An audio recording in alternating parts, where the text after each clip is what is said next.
is the chairman of Pakistan's People's Party, Bilawal Bhutto Zardari. Mr. Zardari, thank you very much indeed for coming to speak to us this morning. Just what we mentioned there, the fact that there are lots of countries grappling with the problem of how they are or will try to cope with this. What are your concerns about Pakistan? Thank you, Tom, and thank you for having me.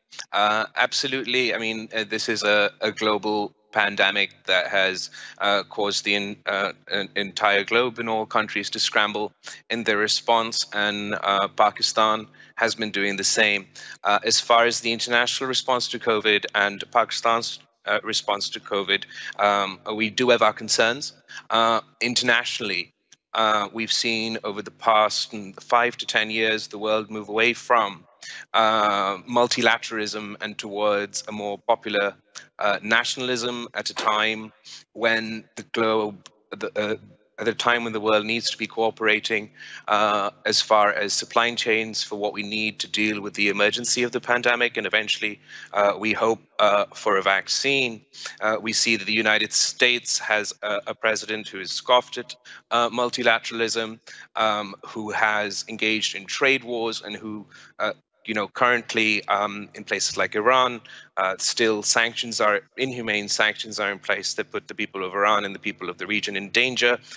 We have India, who's also one of the largest medicine producers in the globe, but is also being led by a Hindu nationalist who antagonize its neighbors.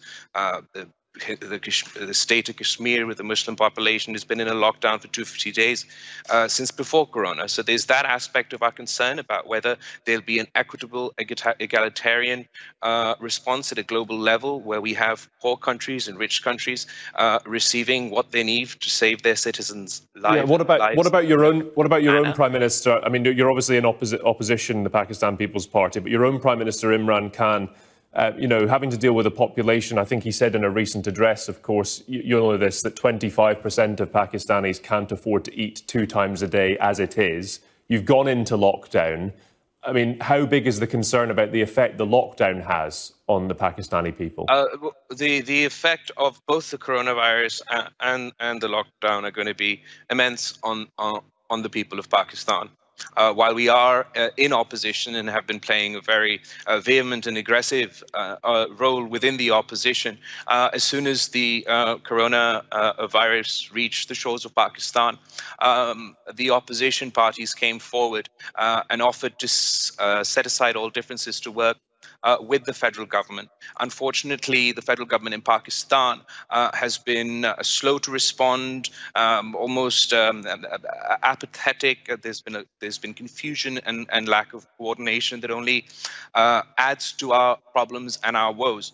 As you mentioned, our health sector may be overwhelmed. That is something that we all fear will happen. Pakistan has 0.6 beds per 1,000, whereas countries like Italy have 3.4, or the UK have 2.8, and we understand that the health systems in these countries have also come under stress. That is why it's all the more important for Pakistan to make full use of a lockdown to trace, track, locate, isolate individuals who've been affected by this, and drastically increase our health capacity at a war footing. Pakistan has almost had a bottom-up response to the coronavirus, with local provincial governments responding with very little support from the federal government. And we are still we're sort of demanding that we get that sort of support to help increase our health capacity to help deal with coronavirus. Bilawal Bhutto Zardari, thank you for explaining and spelling out some of the problems that you face, and we hope to speak to you again as the crisis unfolds, and wish you the very best. Thank you. Perfect. Thank you so much.